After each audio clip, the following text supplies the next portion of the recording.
Я с ним на связи.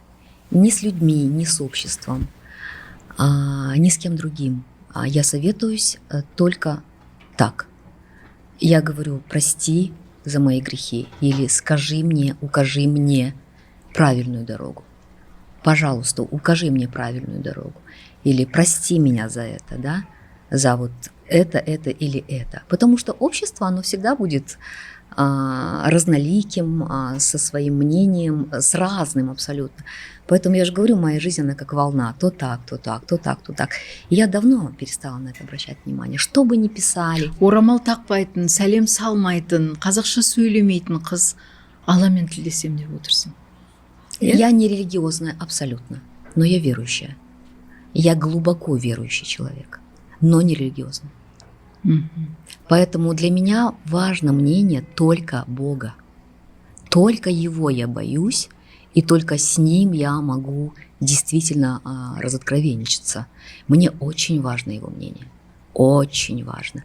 Поэтому я меньше всего в жизни на самом деле делаю плохие дела. Меньше всего в жизни. Но зачем об этом кричать? Но ведь во мне еще много вопреки обществу, вопреки мнениям. Но я ничего не могу с этим сделать. Для меня важно прежде всего мое мнение. Ничего я не могу с этим сделать. И, наверное, если бы я слушала всех, кто бы хотел, чтобы я их слушала, кроме Бога. Сендей адамның проценті біздің қоғамда көбірек болса, біздің қоғам қандай болар еді? Было бы классно, наверное, если бы мы шли только вперед. Было бы классно. Я ничего не могу сказать по поводу религии, потому что это очень тонкий лед. Но я давно поняла, что я не религиозна. Я, кстати, долго к этому шла, чтобы понять это. Что Бог может меня слышать в любой точке, и даже сейчас Он меня слышит, так же, как и тебя и каждого из нас. Что Богу абсолютно все равно, я в платке или без платка.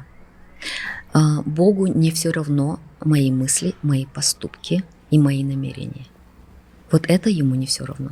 Поэтому я действительно очень богобоязненный человек.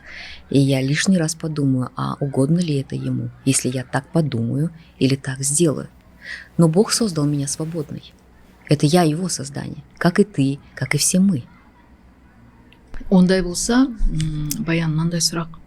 Свободные от шаблонов, наверное, да? Даже не от каких-то устоев, ценностей человеческих, потому что моральные и человеческие ценности во мне глубоко заложены.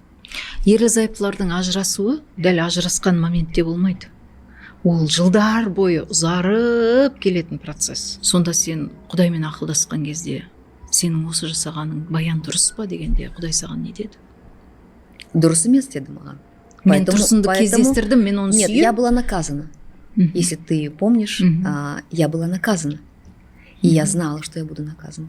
Сен соны қабылдадың? Мен соны қабылдадым, конечно. Я знала. Я сказала Богу, прости меня. Қансырап жатқаныңның бәрін қабылдадың.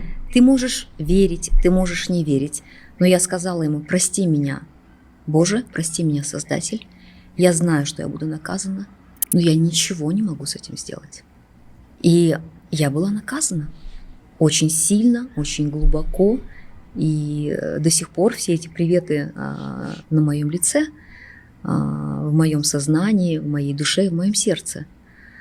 Но это опять же вопреки. И я қабылдадым. Я уже рассказывала случай, когда мама зашла в комнату, где я лежала вся в трубках. Представить даже, наверное, прикинь, это твой ребенок лежит. И мама зашла, у нее началась такая истерика, слезы. И знаешь, что сказала я? Я сказала, выйди и никогда больше не заходи ко мне в таком настроении. Я что заслужила, то и получила. И не надо меня жалеть. Я сказала так своей матери. И всем сказала, не надо меня жалеть. Это мой выбор.